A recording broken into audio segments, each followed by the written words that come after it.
Chapter 7. Portals into the Unmanifested. I can feel the energy inside my body, especially in my arms and legs, but I don't seem to be able to go more deeply as you suggested earlier. Make it into a meditation. It needn't take long. 10 to 15 minutes of clock time should be sufficient.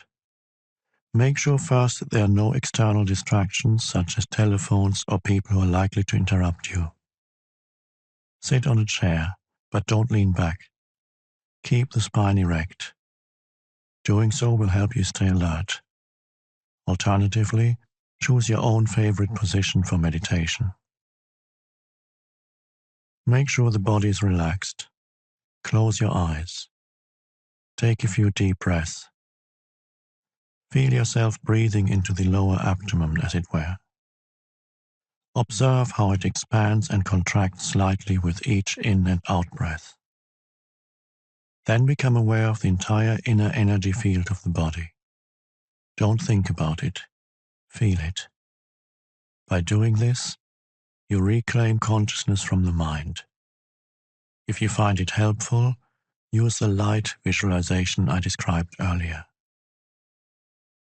When you can feel the inner body clearly as a single field of energy, let go, if possible, of any visual image and focus exclusively on the feeling. If you can, also drop any mental image you may still have of the physical body. All that is left, then, is an all-encompassing sense of presence or beingness, and the inner body is felt to be without a boundary. Then take your attention even more deeply into that feeling. Become one with it. Merge with the energy field, so that there is no longer a perceived duality of the observer and the observed, of you and your body. The distinction between inner and outer also dissolves now, so there's no inner body anymore. By going deeply into the body, you have transcended the body. Stay in this realm of pure being for as long as feels comfortable. Then become aware again of the physical body, your breathing, and physical senses, and open your eyes. Look at your surroundings for a few minutes in a meditative way, that is, without labeling them mentally, and continue to feel the inner body as you do so. Having access to that formless realm is truly liberating. It frees you from bondage to form and identification with form. It is life in its undifferentiated state prior to its fragmentation into multiplicity.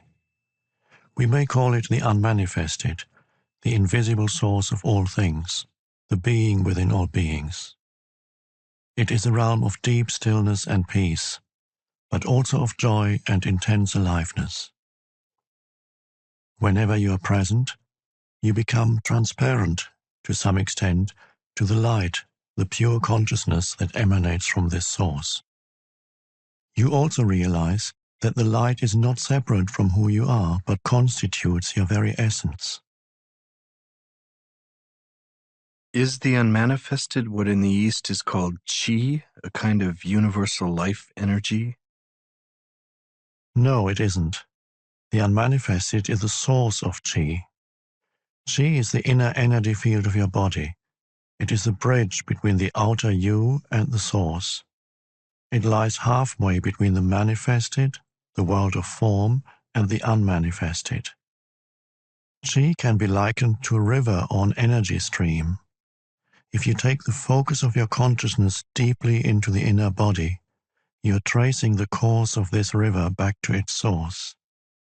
Chi is movement, the unmanifested is stillness. When you reach a point of absolute stillness, which is nevertheless vibrant with life, you have gone beyond the inner body and beyond chi to the source itself, the unmanifested. Chi is the link between the unmanifested and the physical universe. So if you take your attention deeply into the inner body, you may reach this point, this singularity, where the world dissolves into the unmanifested and the unmanifested takes on form as the energy stream of Qi, which then becomes the world. This is the point of birth and death. When your consciousness is directed outward, mind and world arise. When it is directed inward, it realizes its own source and returns home into the unmanifested. Then, when your consciousness comes back to the manifested world, you reassume the form identity that you temporarily relinquished. You have a name, a past, a life situation, a future. But in one essential respect, you are not the same person you were before. You will have glimpsed a reality within yourself that is not of this world, although it isn't separate from it, just as it isn't separate from you. Now let your spiritual practice be this. As you go about your life, don't give 100% of your attention to the external world and to your mind. Keep some within. I've spoken about this already. Feel the inner body even when engaged in everyday activities, especially when engaged in relationships or when you're relating with nature. Feel the stillness deep inside it. Keep the portal open. It is quite possible to be conscious of the unmanifested throughout your life. You feel it as a deep sense of peace somewhere in the background, a stillness that never leaves you, no matter what happens out here. You become a bridge between the unmanifested and the manifested, between God and the world. This is the state of connectedness with the source that we call enlightenment. Don't get the impression that the unmanifested is separate from the manifested. How could it be? It is the life within every form, the inner essence of all that exists. It pervades this world. Let me explain. You take a journey into the unmanifested every night when you enter the phase of deep, dreamless sleep. You merge with the source. You draw from it the vital energy that sustains you for a while when you return to the manifested, the world of separate forms. This energy is much more vital than food. Man does not live by bread alone. But in dreamless sleep, you don't go into it consciously. Although the bodily functions are still operating, you no longer exist in that state. Can you imagine what it would be like to go into dreamless sleep with full consciousness? It is impossible to imagine it, because that state has no content. The unmanifested does not liberate you until you enter it consciously. That's why Jesus did not say, "The truth will make you free," but rather, "You will know the truth, and the truth will make you free." This is not a conceptual truth.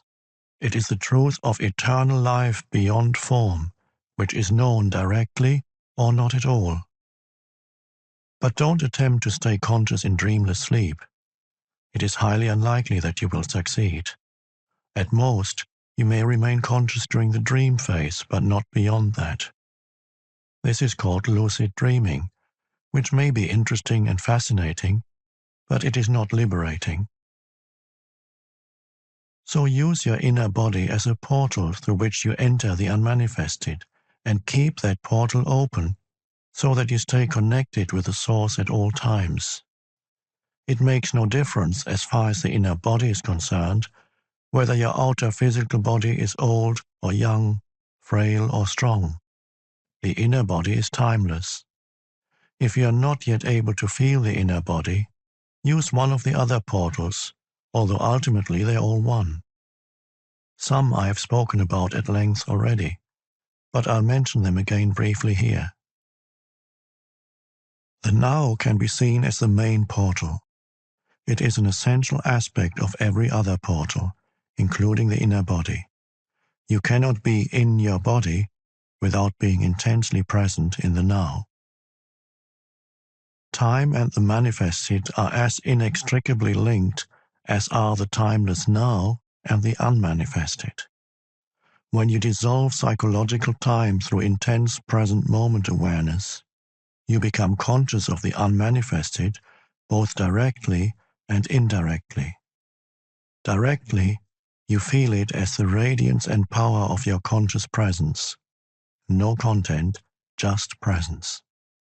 Indirectly, you're aware of the unmanifested in and through the sensory realm. In other words, you feel the God essence in every creature, every flower, every stone, and you realize all that is holy. This is why Jesus, speaking entirely from his essence or Christ identity, says in the Gospel of Thomas, "Split a piece of wood, I am there. Lift up a stone, and you will find me there." Another portal into the unmanifested is created through the cessation of thinking.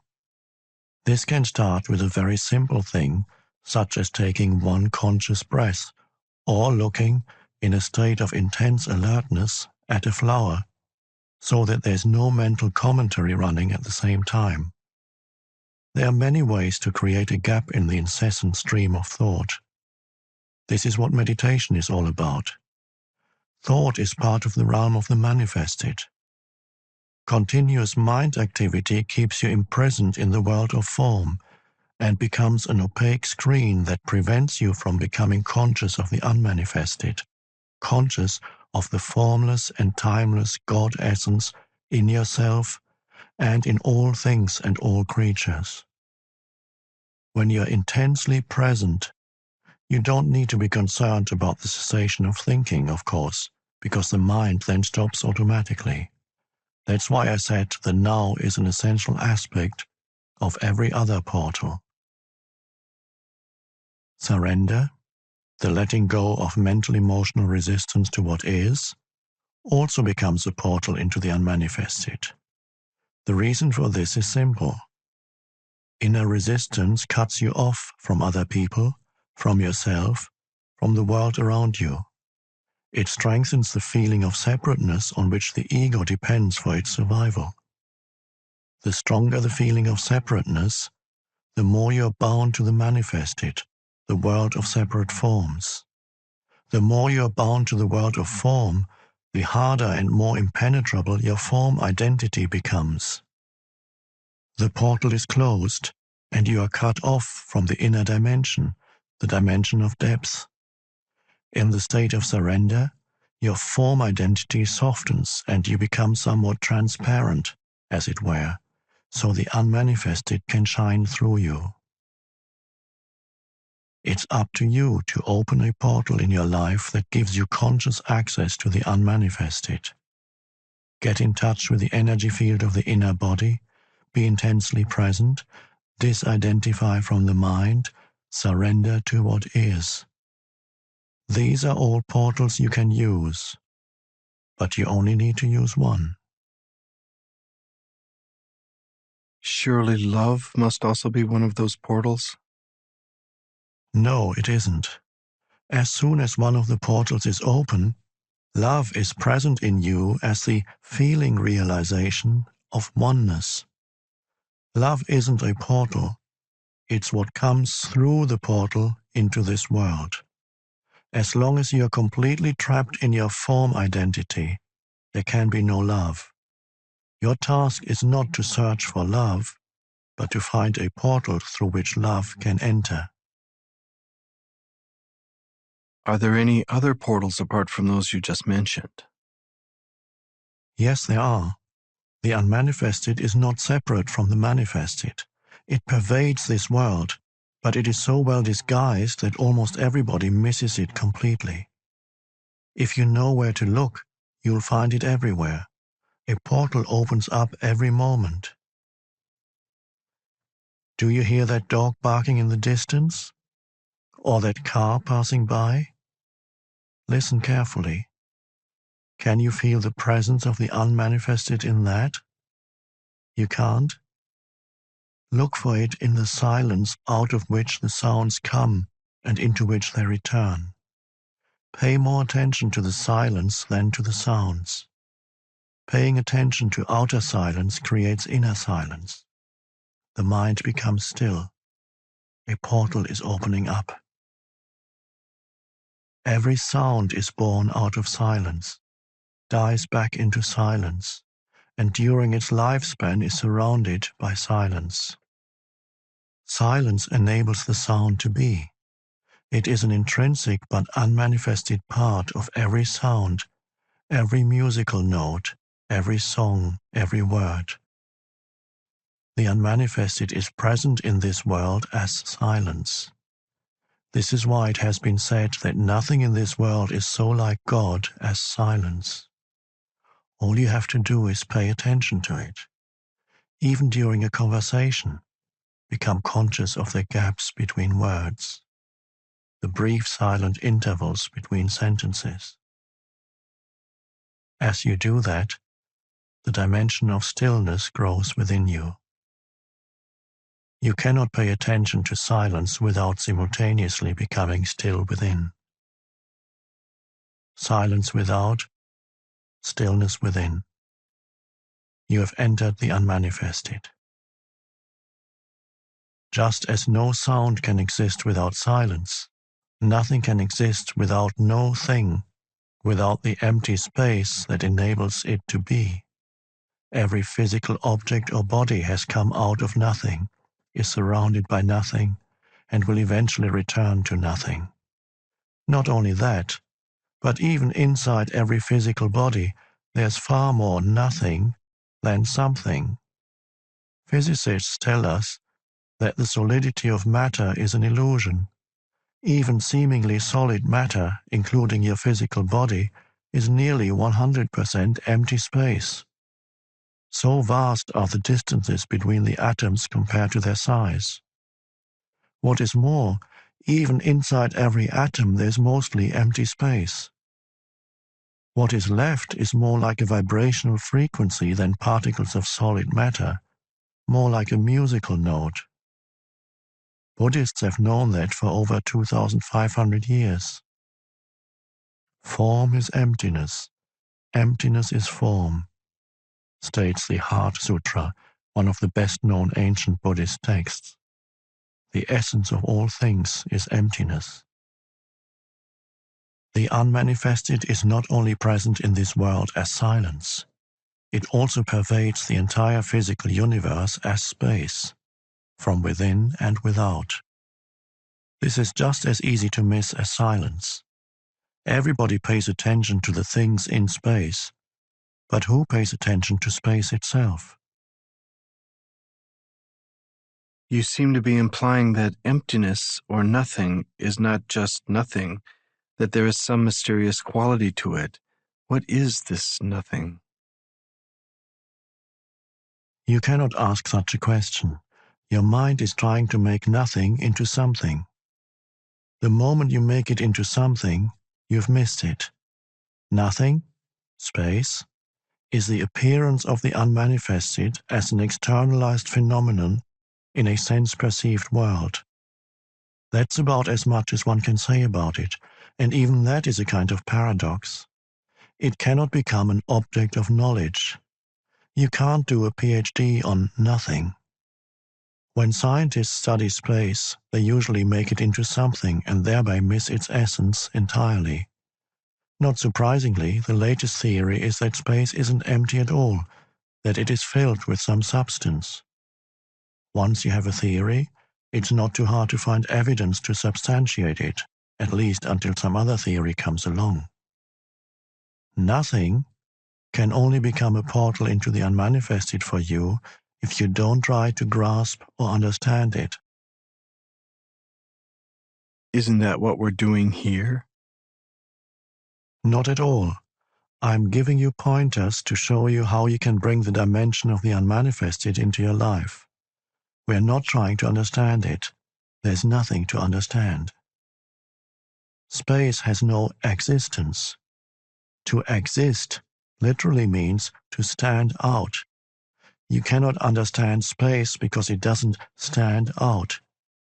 Although in itself it has no existence, it enables everything else to exist. Silence has no existence either, nor does the unmanifested. So what happens if you withdraw attention from the objects in space and become aware of space itself?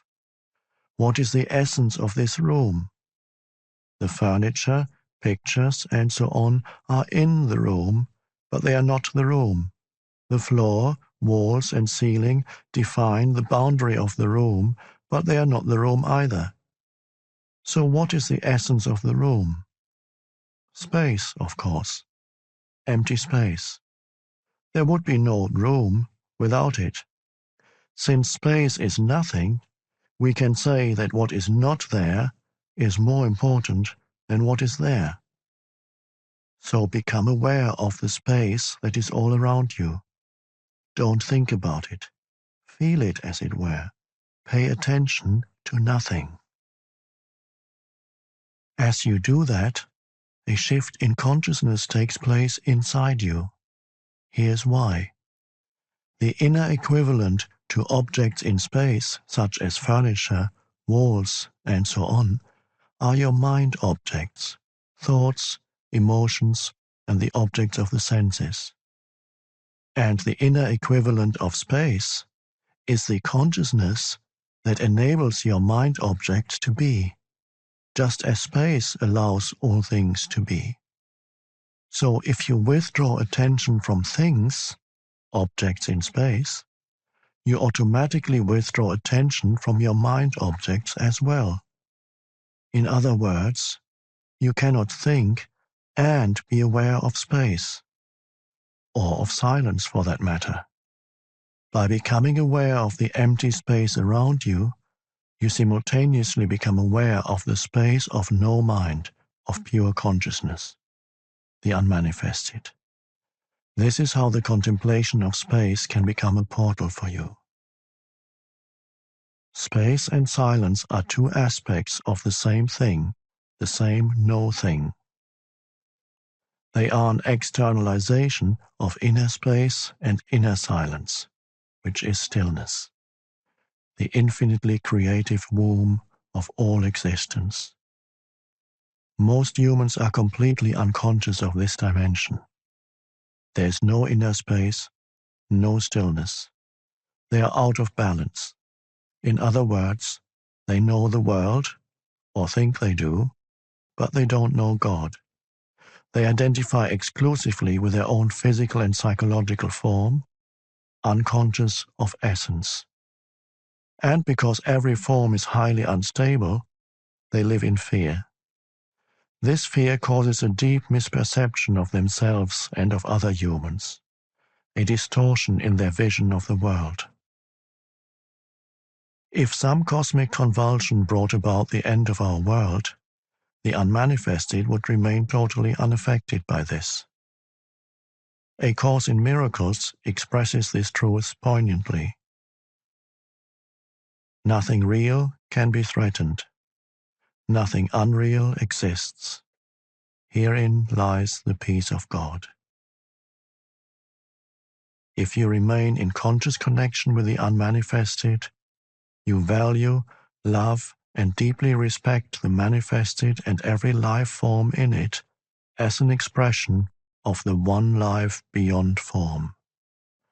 You also know that every form is destined to dissolve again, and that ultimately nothing out here matters all that much.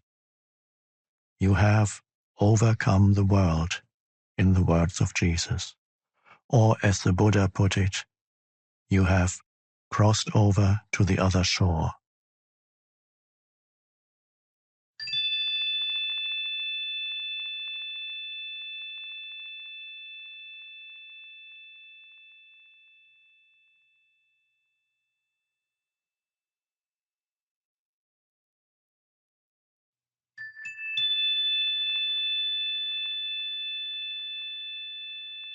Now consider this. If there were nothing but silence, it wouldn't exist for you. You wouldn't know what it is. Only when sound appears does silence come into being. Similarly, if there were only space without any objects in space, it wouldn't exist for you. Imagine yourself as a point of consciousness floating in the vastness of space. No stars, no galaxies, just emptiness. Suddenly, space wouldn't be vast anymore. it would not be there at all. There would be no speed, no movement from here to there. At least 2 points of reference are needed for distance and space to come into being. Space comes into being the moment the one becomes two.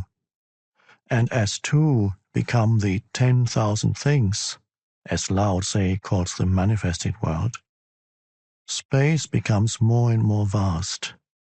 So world and space arise simultaneously.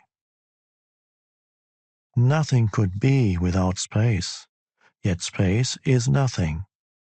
Before the universe came into being, before the Big Bang, if you like, there wasn't a vast empty space waiting to be filled.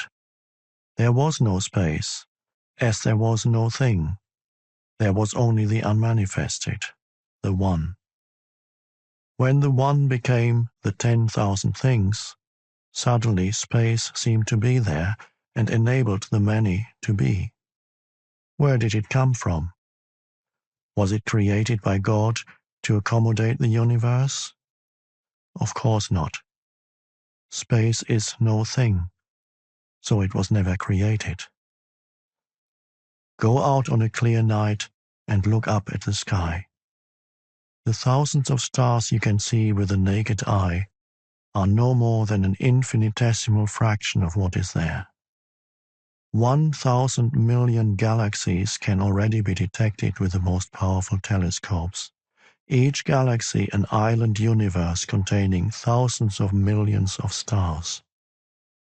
Yet what is even more awe-inspiring is the infinity of space itself, the depth and stillness that allows all of that magnificence to be. Nothing could be more awe-inspiring and majestic than the inconceivable vastness and stillness of space. And yet, what is it? Emptiness, vast emptiness. What appears to us as space in our universe perceived through the mind and the senses is the unmanifested itself, externalized. It is the body of God. And the greatest miracle is this: that stillness and vastness that enables the universe to be is not just out there in space. It is also within you.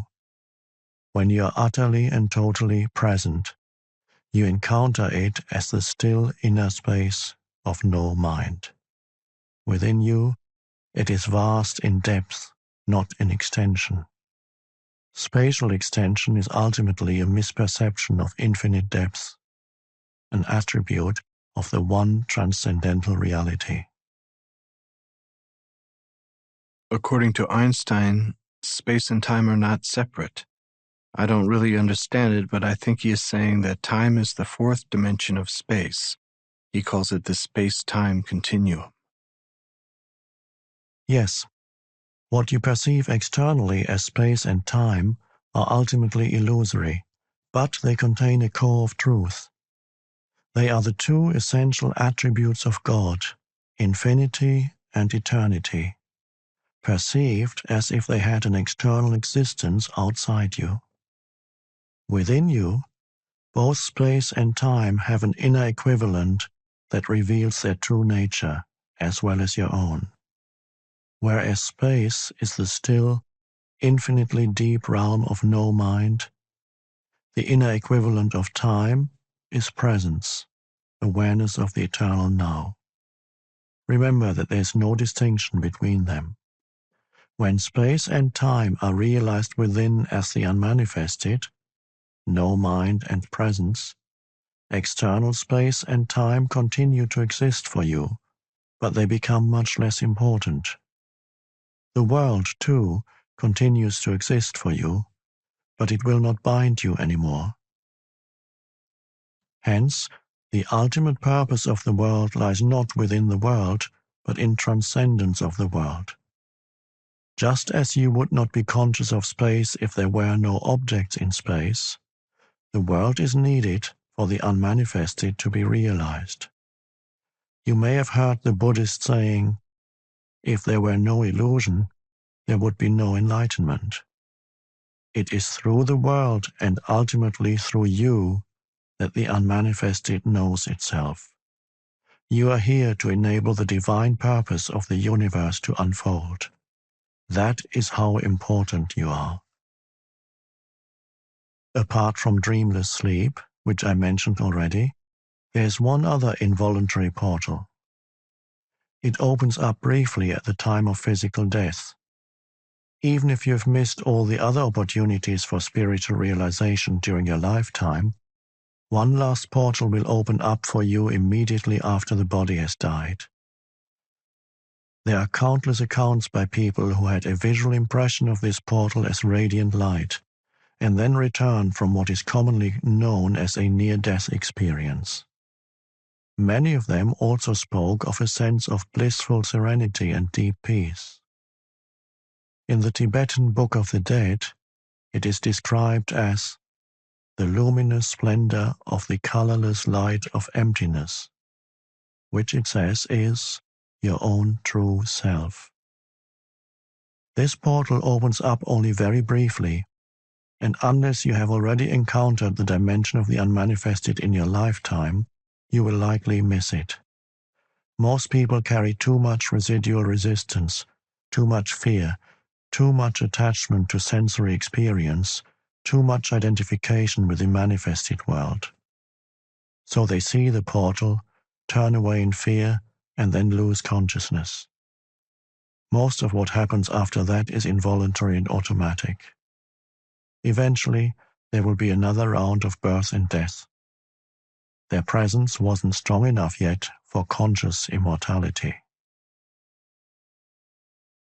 So going through this portal does not mean annihilation?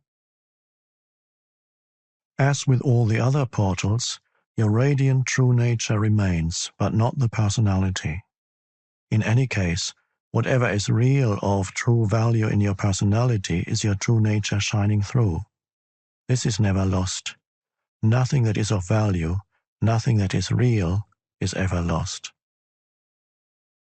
Approaching death and death itself, the dissolution of the physical form, is always a great opportunity for spiritual realization. This opportunity is tragically missed most of the time, since we live in a culture that is almost totally ignorant of death, as it is almost totally ignorant of anything that truly matters. Every portal is a portal of death, the death of the false self. When you go through it, you cease to derive your identity from your psychological, mind-made form. You then realize that death is an illusion, just as your identification with form was an illusion. The end of illusion, that's all that death is. It is painful only as long as you cling to illusion.